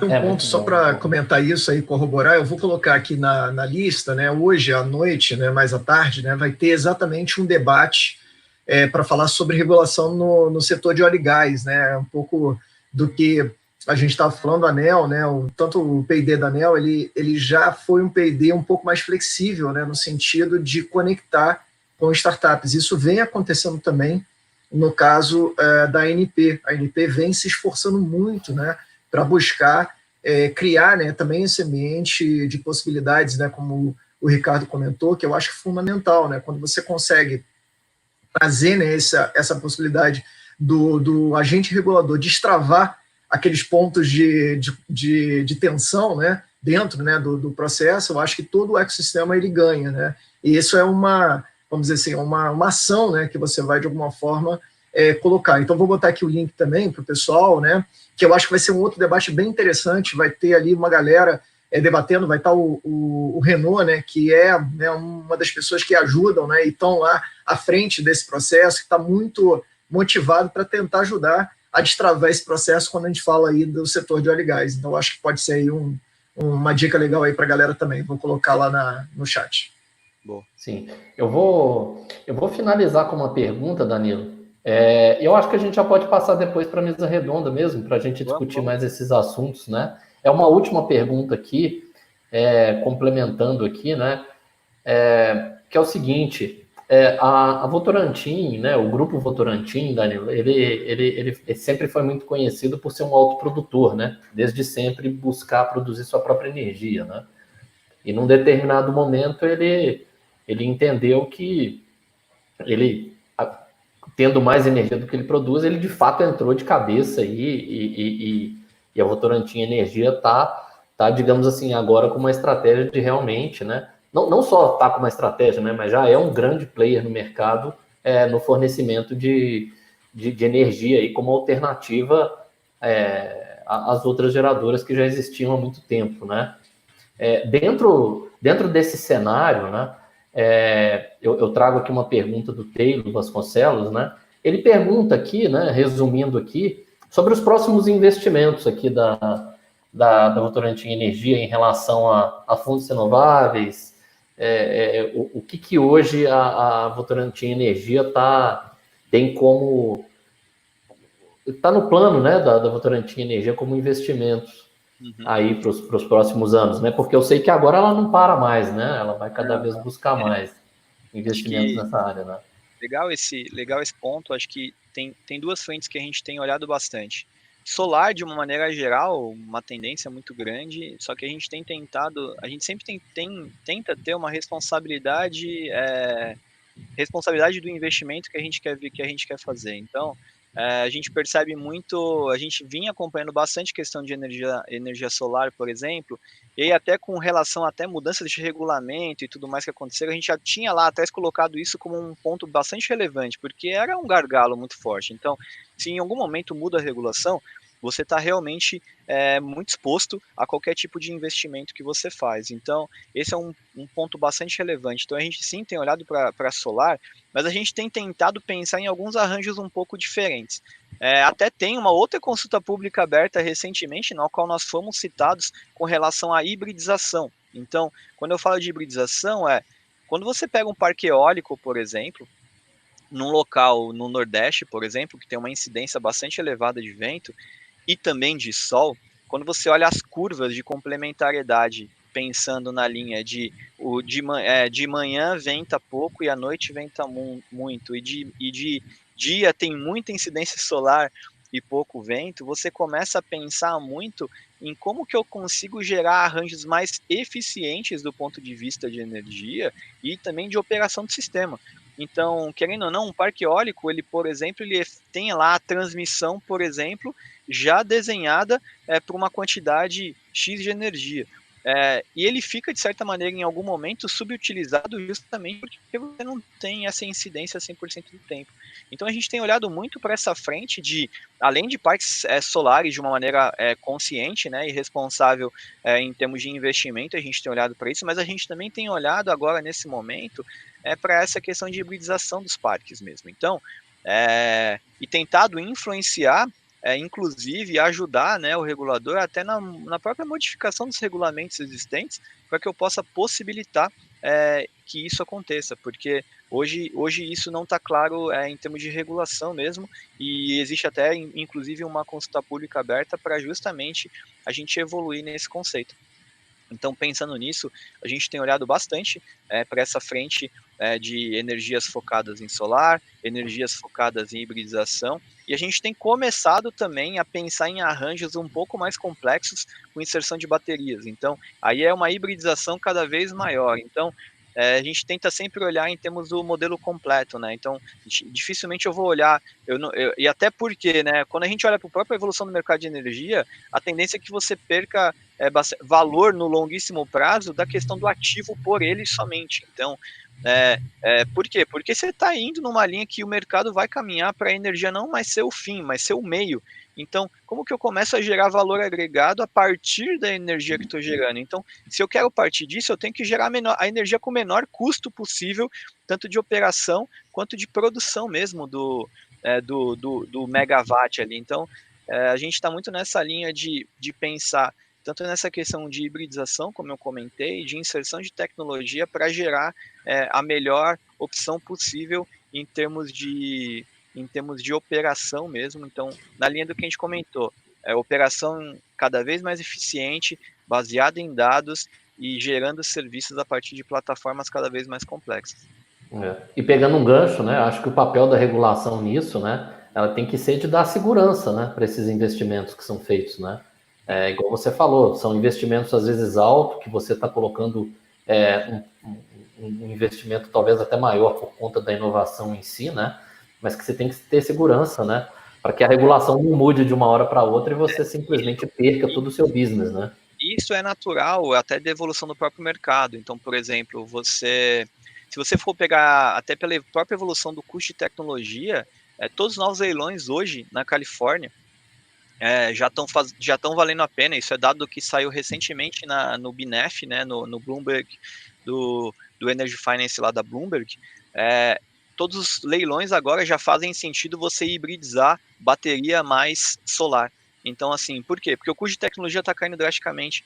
Então, e isso naturalmente chega aqui para a gente e tem possibilidade de escala também dentro do país. Então, quando você olha as tendências globais de evolução mesmo do mercado e como que esse mercado vem evoluindo de uma maneira de tecnologia habilitando transformação de operação do sistema, regulação, essa operação do sistema diferenciada, às vezes ela funciona ou não funciona dependendo do regulamento, o regulador criando regulamentos claros e que possibilitem tanto você alavancar a tecnologia quanto você alavancar essa nova operação, inevitavelmente você cria novos modelos de negócio e que financiam a evolução novamente desse ciclo de tecnologia, operação do sistema, market design. Então a gente tem olhado muito para essas 4 vertentes, como que elas interagem de uma maneira mais interessante, como que elas interagem de uma maneira mais consistente e evolui aí ao longo do tempo e possibilitando uma operação mais inteligente do sistema onde a gente está inserido. Legal, muito bom. Valeu. Bom, vamos começar a nossa mesa redonda, né? O que você acha, Mandarino? Você puxa uma pergunta aí pra gente? Bom, eu puxo, cara. Aqui tá um debate bem intenso aqui no chat, né? YouTube tá perdendo, né? Tá fervendo aqui, principalmente quando a gente está falando aí. Eu acho que é um tema muito interessante. Eu acho que tanto o Ricardo e o Danilo, né, estão aí em dois segmentos, né? Quando a gente fala ali de energia renováveis e óleo e gás e, de alguma forma, a transição energética, e tem uma grande debate aqui quanto a isso, né? A gente viu ali que, dentro dos desafios, né, que tanto, né, obviamente, o Danilo vem trabalhando, né, como o Ricardo também, essa lógica ali da transição, quer seja para renováveis ou, né, quando a gente fala ali de transição energética. Como é que vocês veem essa questão no segmento de energia hoje, né, do ponto de vista da transição energética, e como é que a inovação aberta pode ajudar nesse sentido de acelerar esse processo, né, ou conectar, né, desses novos processos de inovação, quando a gente está falando de transição energética. Ali, a galera comentou as questões ligadas aí às smart cities, por exemplo, né, que pode ser um caminho importante aí para você trabalhar essa questão de armazenagem de baterias, a gente fala aí de hidrogênio como uma fonte potencial também aí de trabalhar, a gente está falando do gás natural como naturalmente, né, um combustível aí de transição, né, a gente vê na própria geração elétrica brasileira ganhando força, né, o gás natural como um dos grandes geradores também aí de integridade do sistema. Como é que vocês veem isso aí com relação à inovação aberta, né? Como é que a inovação aberta pode ajudar nesse processo de transição energética aí no segmento de energia? Quer começar, Ricardo? Sim, no nosso caso, né, a gente tem menos esse aspecto no core business, né, que a Votorantim tinha energia, tem em relação a Smart City, etc. No nosso caso, como você citou, a gente está focando, a Petrobras revisou o seu plano de negócios aí há pouco tempo, todo mundo, isso é público, né, eu só estou falando aqui porque é público, porque foge até a minha alçada falar de plano de negócio, mas ela focou no óleo e gás, e o gás como energia de transição, tá? Então, muitos dos investimentos que a gente vai fazer para inovação aberta, projetos por exemplo, e outra coisa, a questão da redução de carbono, isso é uma coisa que é um aspecto muito importante para a gente. Então, tudo que a gente estiver falando de inovação aberta em relação à transição energética envolve reaproveitamento aí do carbono, como novas a própria conversão do carbono em novas fontes de produtos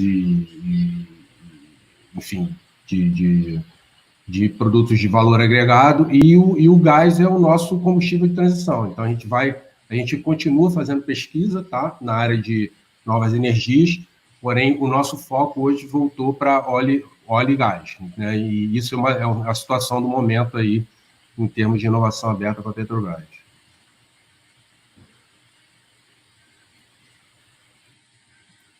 Acho que no caso da Votorantim Energia, a gente já falei bastante aqui, né, da nossa visão, principalmente, mas quando a gente olha essa visão de transição energética, eu estou muito nessa linha, assim, tem muita oportunidade. Eu vi até um comentário muito bom aqui, que falaram aqui no chat, que falaram assim, que o Luiz Sérgio de Carvalho falou isso, né, ele falou que um executivo da Siemens falou num webinar da SEBS que o Brasil is a powerhouse around the world. Então, tipo, é isso, assim, se você for ver a nossa matriz, ela já é uma matriz limpa. Se você quando você fala de transição, talvez isso se aplique muito a matrizes mais em carvão, em combustíveis fósseis, e a gente já tem uma frente, talvez uma vantagem competitiva de ser o país com maior incidência de energia solar, um país com ventos muito positivos e interessantes do ponto de vista de produção. E eu acho que aí está muito mais ligado a essa visão de inovação aberta em como que eu crio essa visão de modelos de negócio. Então, eu acho que talvez o grande gap do Brasil ele está muito mais ligado a isso, a gente talvez usar mais a nossa criatividade como país e como empreendedores para poder testar novos modelos, sabe? Então, de começar a possibilitar, por exemplo, que o regulador enxergue caminhos diferentes a partir dos testes, a partir de validações, a partir de... E eu acho que isso é um papel muito relevante, tanto internamente nas grandes corporações, quanto nessa conexão com a inovação aberta. Então, eu critico, de certa maneira, muito em alguns momentos, modelos de negócio que a gente vê no mundo de ecossistema de startup, que tem muito o que eles chamam de copycat, né? Então, você vê o que acontece lá fora e quer replicar de todo jeito aqui no Brasil. Então, e a gente para pouco para pensar no nosso ambiente, no que é interessante, que problemas são de fato necessários para resolver. Então, assim, dificilmente eu vou ser um país que vou desenvolver uma nova tecnologia disruptiva que vai transformar a matriz energética para ela se tornar mais limpa. Por quê? Porque isso não é um problema tão escalável. Agora, eu posso partir para uma linha científica, como tem uns caras muito bons lá de Minas Gerais, o pessoal da Sanil, que está desenvolvendo tecnologia pesada para poder olhar para a energia de uma maneira com custo marginal de produção até zero. Cara, isso é um problema muito legal de resolver.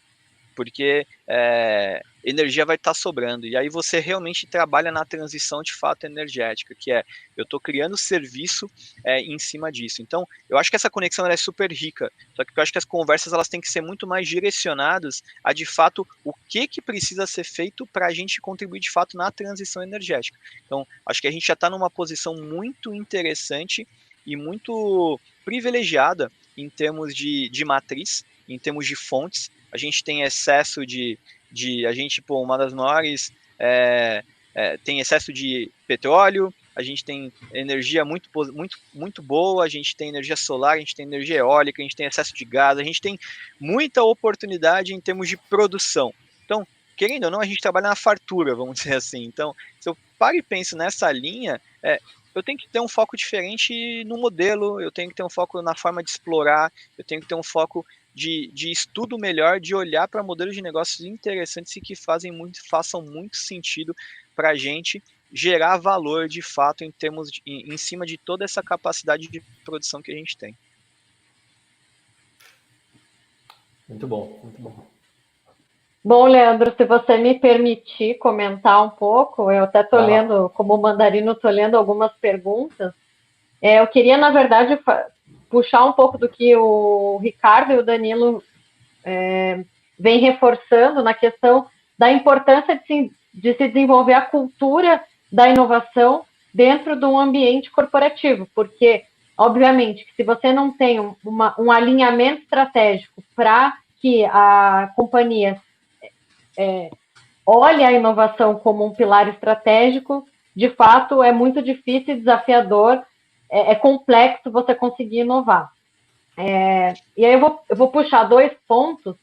Um, mais voltado para o Danilo, que a gente tem uma startup com a gente lá, que faz parte do Energy Hub aqui de Curitiba, a Forrar, não sei se você já ouviu falar deles, eles trabalham um modelo de digitalização da comercialização de energia. E eu queria entender se a Votorantim Energia tem olhado isso, a utilização, porque eles utilizam o blockchain para trabalhar essa solução. É bastante complexo a solução que eles oferecem, mas bastante robusta também. Então, se vocês utilizam ou estão abertos a se conectar com a Forrar para conhecer melhor a solução deles. E para o Ricardo e também para o Danilo, mas acredito mais olhando a Petrobras, a gente tem uma pergunta do Ricardo Miller também, seu xará, ele é do CI Biogás, e ele pergunta se existe alguma perspectiva de se trabalhar não somente o gás natural, mas também o biogás para geração de energia elétrica, por exemplo, e o biometano em substituição ao gás natural, se isso, assim, tem feito parte da pauta de discussão que vocês vêm fazendo, principalmente relacionando aí a questão que a gente vê a participação do biometano como um biocombustível no programa no RenovaBio. Então, aí eu queria saber de vocês essas 2 perguntas. Eu posso começar. Essa questão do biogás, biometano, é uma coisa que realmente está um pouco longe hoje das discussões que a gente tem tido. A gente tem sim discutido essa questão da abertura do mercado de gás, até porque em termos de negócio pode fazer sentido, então a gente tem olhado para isso, mas ainda está dentro de um nível estratégico que eu não conseguiria dar um pouco mais de detalhes para vocês.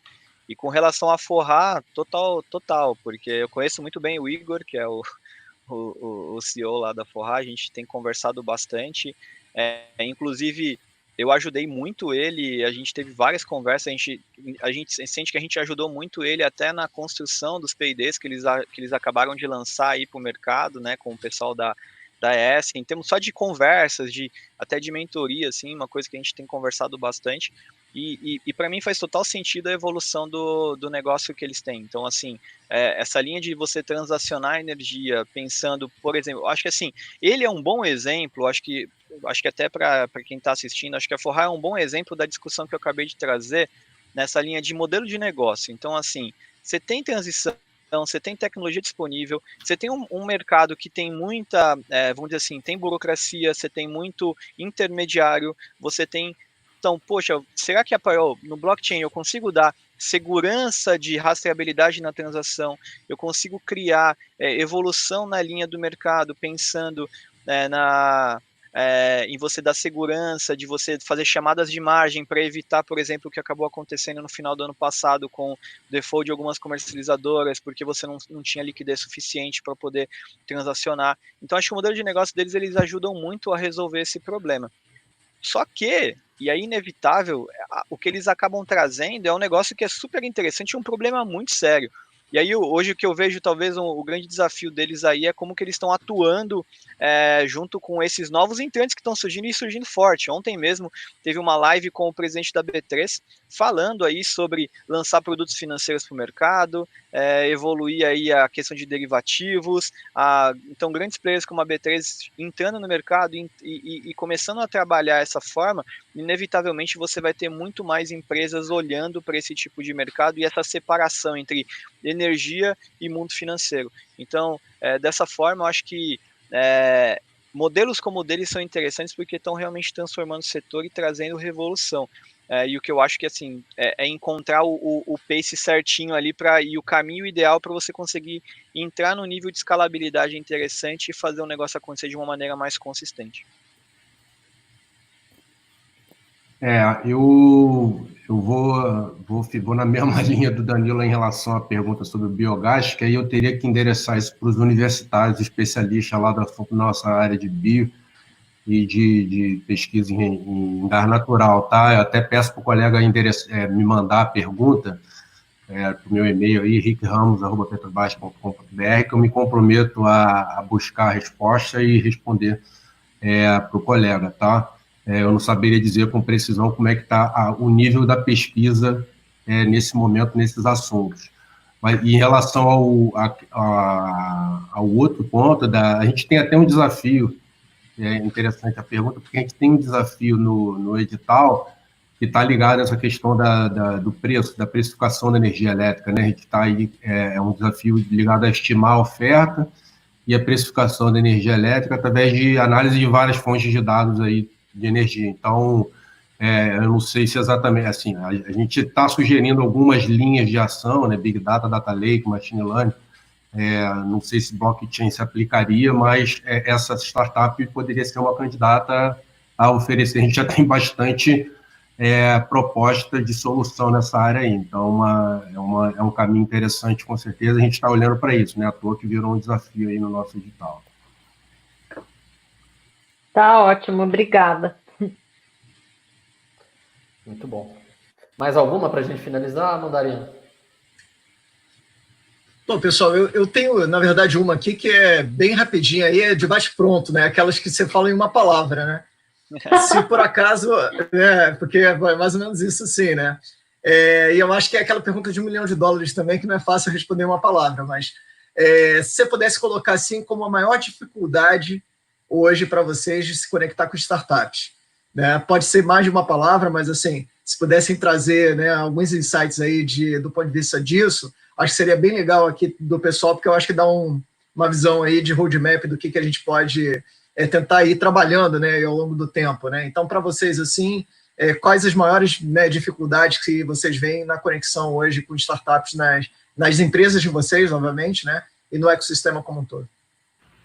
Eu posso começar aqui, né? Como empresa de sociedade de economia mista, fala quem é mais difícil primeiro. Então, o meu amigo da empresa privada fala depois.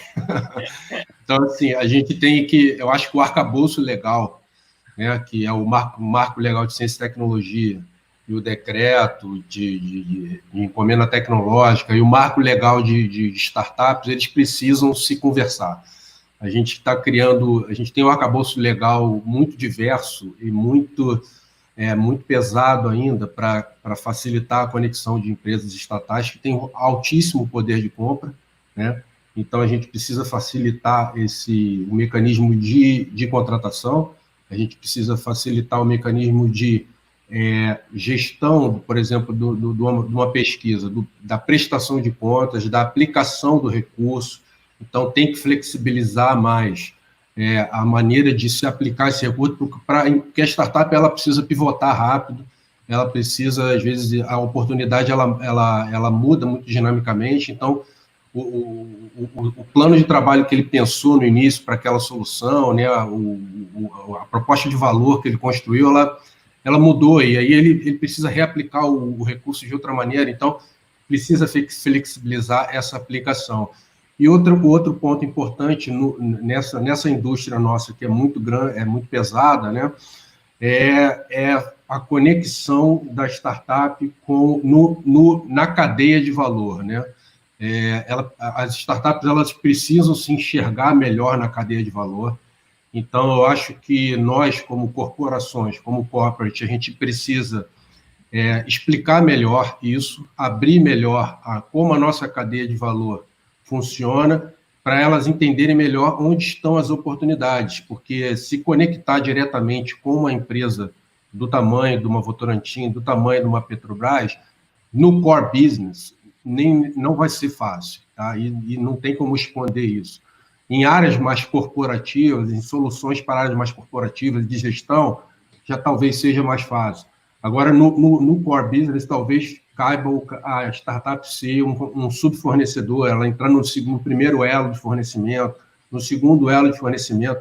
Então, essa visão, a gente talvez precise se comunicar melhor. E aí, os hubs de inovação, que tem 3 aqui, podem ser um ambiente para a gente criar essa sinergia, né? Levar melhor como a nossa cadeia de valor funciona, trazer os grandes fornecedores para conversar junto e todo mundo se entender melhor e criar um ambiente de negócio mais fértil. Então, é a burocratização com o entendimento melhor da cadeia de valor. É a minha resposta. Legal, bacana. Você, Danilão? Concordo plenamente com o Ricardo, acho que ele trouxe pontos bem relevantes, e o que eu queria trazer aqui, até como resultado, né, desse ponto que ele acabou de trazer, de talvez esse menor entendimento, né, da cadeia de valor, o que talvez uma das grandes dificuldades que eu acabo encontrando está ligado a encontrar bons projetos, encontrar empreendedores. É um mercado, quando eu olho, por exemplo, para soluções B2B Enterprise, que resolve problemas internos, e tem aos montes. E é isso talvez um pouco do que é o ecossistema empreendedor brasileiro, que está muito mais ligado a resolver rápido problemas de curto prazo e talvez pouca evolução no longo prazo em transformação de negócio de fato e às vezes de negócios mais complexos. Então, e eu acho que justamente essa falta de entendimento de cadeia de valor afasta bons empreendedores desses problemas difíceis. Então, quando eu olho para o mercado de energia, por exemplo, especificamente, é difícil encontrar gente que está empreendendo nesse mercado. Então, nessa linha, começa realmente a tornar essa inovação, a fazer com que empresas, por exemplo, como a gente, pense muito mais nessa transformação de uma maneira mais interna, em vários desafios. Quando a gente olha, a gente quer aproveitar muito nessa conexão, mas quando a gente para olhar nessa transformação longa e tudo mais, hoje a gente já está numa linha assim, olha, o mercado tem pouco de flow para investimento, o mercado tem pouca startup para poder fazer POC focado no setor de energia especificamente, isso quando você compara com outros possíveis mercados. Então, sendo assim, o que eu posso fazer para desenvolver mais essa visão de inovação para o mercado, de desenvolver realmente interesse do próprio mercado em empreender nisso? Então, se a gente parte do princípio que inovação aberta é um negócio que faz total sentido para a gente precisa fortalecer o ecossistema. Então, porque a gente acha poucos bons projetos, a verdade é essa. Então, assim, e quando você acha bons projetos, se você for ver no mercado, as grandes empresas que estão aí com maior destaque no setor de energia, são basicamente as mesmas. É muito fácil você ver, por exemplo, as listas de programas de aceleração que acabam sempre repetindo algumas empresas que já participaram e tudo mais. Então, isso não é um problema do empreendedor, talvez é um problema do ecossistema como um todo. Então, como que empresas, como que hubs de energia como vocês começam talvez a fazer um trabalho mais de evangelização mesmo, de bons problemas a serem resolvidos para o setor de energia, de boas discussões a serem resolvidas para o setor de energia, porque aí eu acho que a gente consegue alavancar junto mesmo o crescimento do ecossistema e, inevitavelmente, bons empreendedores vão aparecer com ótimas soluções de projeto. Então, acho que esse melhor entendimento da cadeia, como o Ricardo comentou, eu acho que ela é fundamental para isso, para resolver essa maior dificuldade que eu encontro hoje, que está muito ligada a bons projetos, sabe?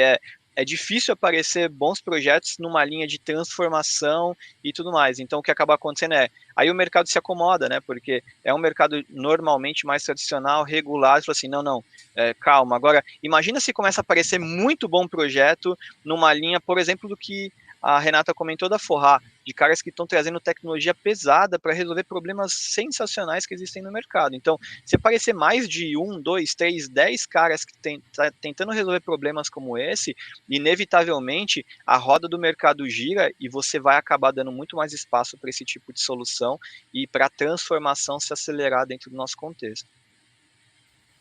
Ótimo. Danilo, e complementando, né, uma das coisas que você falou, e eu gostei muito que você falou na apresentação da questão do sandbox, né, é justamente para que, num determinado momento, você consiga pegar essa startup que tem essa tecnologia, que tem essa solução, e dar um pouco de olhar de business para ele, né? Porque, assim, a hora que os dois estiverem olhando para o mesmo lado, entendendo onde que estrategicamente vai ter ganho, né, eu acho que as coisas começam a desenrolar de uma forma melhor, né? Porque hoje tem muita dificuldade nisso, né? Às vezes a startup tem a tecnologia por si só, né? Que não resolve a dor, né? Não resolve o problema. Bom, beleza, gente. Agradeço. Nós estamos encaminhando aqui para o fim. Eu vou voltar em você, Danilo, para que você fale as suas palavras aí, as suas últimas palavras aí, né? Se despedindo. Eu sei que você está com problema de bateria aí, né? A gente está vendo que você está no carro e sua bateria daqui a pouco vai esgotar. Então, tem que dar um tchau aí, rapidinho. Vai despedindo, porque se você cair, a gente não vai achar que foi falta de educação. Não. Então, vamos lá. Novamente agradeço aí, já tinha realmente esse compromisso marcado, mas o bom é que a mobilidade a gente vê que funciona nessa hora. Então, funcionou bem, não teve nenhum tipo de problema de conexão.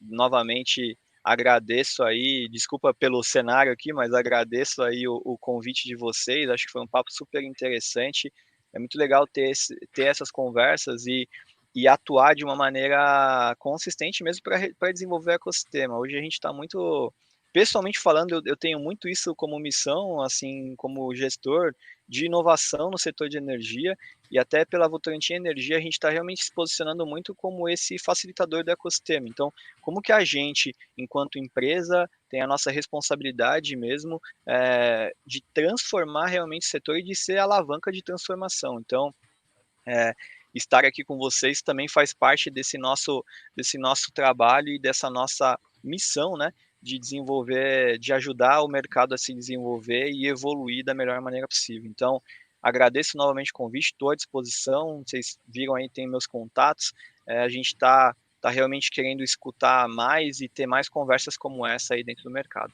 Beleza, gente? Obrigado novamente aí pela oportunidade. Nós aqui agradecemos, Danilo. Agradecemos aí pela sua disponibilidade, né? Principalmente...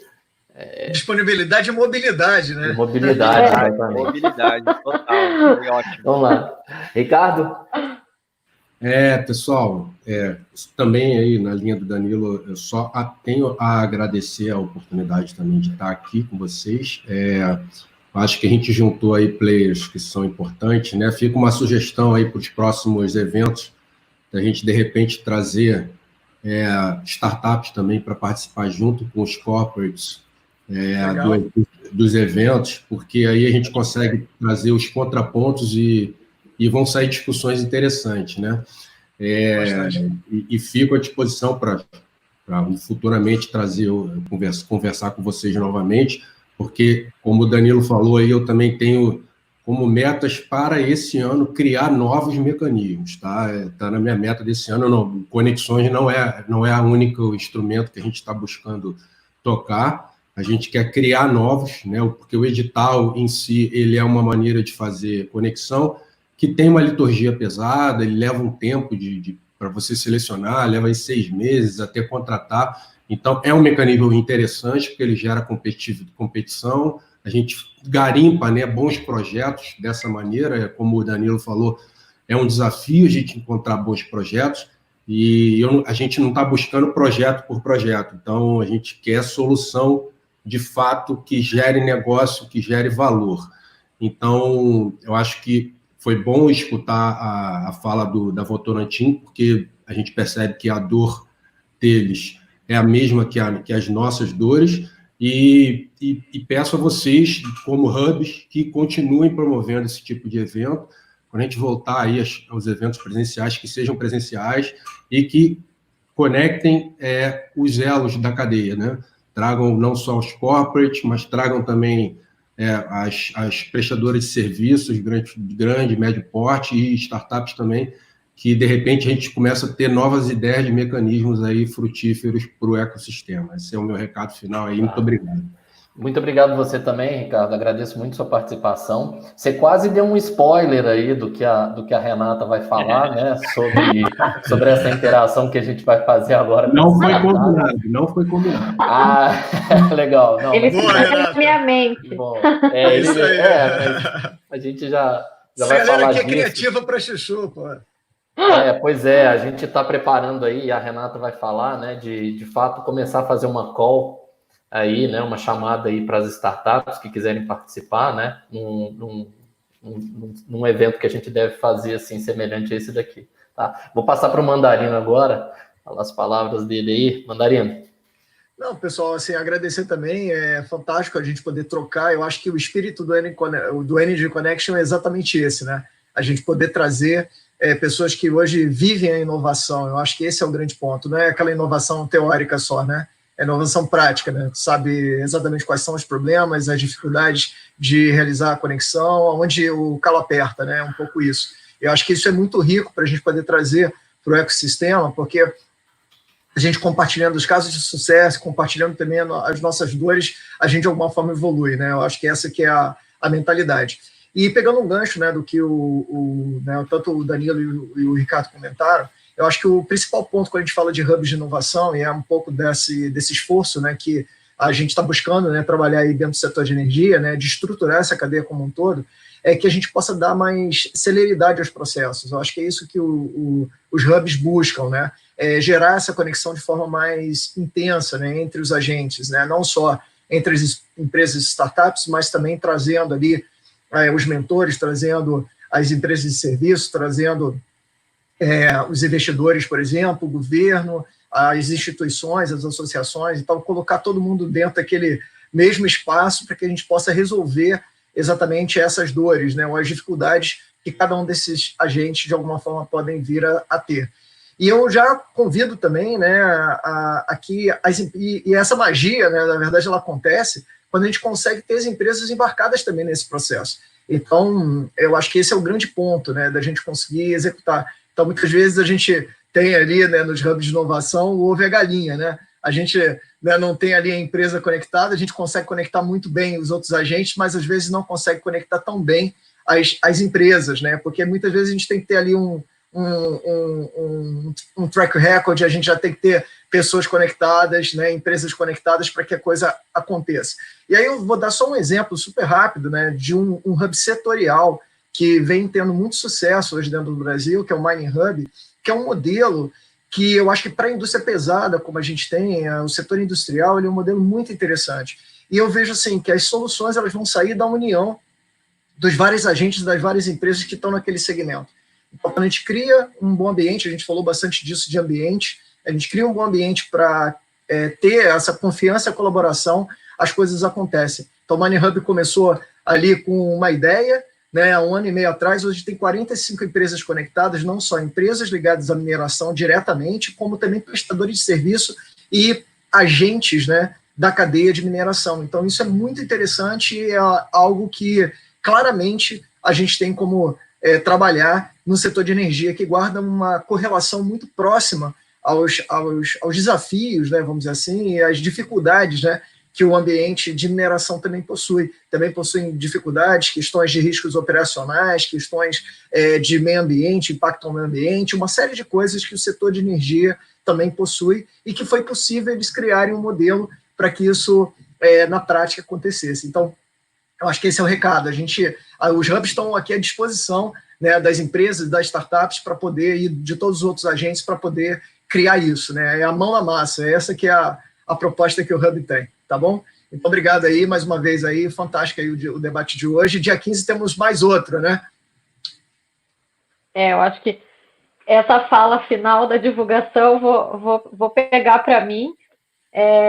Bom, como no começo, eu termino também agradecendo muito a participação do Ricardo, do Danilo, e também de forma remota, o Júlio Mori até, a gente vai colocá-lo na edição do dia 15 de julho, porque ele vem trazendo uma visão bastante inovadora para uma concessionária como a Copel, falando um pouco de microgrid. Aí eu vi que até nos comentários tiveram várias pessoas falando sobre energias renováveis, então ele deve trazer também essa visão. Então aí já fica o convite para que vocês possam participar da próxima edição do dia 15 de julho. E como o Ricardo deu spoiler, eu vou acabar anunciando que em breve, no mais tardar até segunda-feira, a gente vai lançar um link de inscrições para a chamada de startups que queiram apresentar suas soluções e também se conectar com players do mercado que estão abertos, obviamente, players do setor de energia, que estejam abertos a escutar e receber novas ideias, novas soluções, e até servir, acho que como o próprio Danilo comentou, que ele foi um pouco mentor da Forrá, que vocês também possam contribuir com o crescimento dessas startups, porque eu acredito que a palavra conexão, pegando até um pouco do que o Ricardo falou, é a palavra do momento, e colaboração também. A gente viu isso muito acontecer em diversos outros setores agora, principalmente nesse momento que a gente está vivendo de pandemia. Então, eu espero poder contar com vocês também nessas edições e bate-papo com as startups. Então, agradeço mais uma vez, meus parceiros aqui do Energy Connection, Mandarino e Leandro, muito obrigada. Beleza, Renata. Nós que agradecemos aqui. Bom, gente, então, para finalizar, né, últimas palavras aqui, eu acho que é chovendo molhado falar isso, mas a troca é sempre muito rica, né? A gente viu essa necessidade de estar também fazendo essa troca com algumas startups, né? Eu que estou aqui num ecossistema de inovação, eu sei que cada vez que a gente toma um café e fala, e as startups falam para a gente, às vezes, de outras áreas, o que elas estão fazendo, né? Várias e várias ideias vão surgindo, né? Então, assim, essa troca é muito rica, eu acho que estou muito animado para a gente fazer isso. Até nesse convite aí que a Renata vai fazer, fica extensivo também a outras empresas de outro setor, né, que não de energia, que entendam que possa fazer alguma coisa pela energia, né? Então, agradecer mais uma vez aí a Renata, o Mandarino, Danilo, Ricardo, e nos encontramos de novo aí, né, Renata, no dia 15, tá? Com mais 3 empresas aí, e se tudo der certo, o Júlio que vai estar com a gente aí, que passou um sufoco na noite de ontem aí. Tá bom? Até mais, obrigado. Valeu. Valeu, gente. Obrigado. Tchau, tchau. Tchau. Valeu, Tchau, pessoal. obrigada. Até a próxima semana aí.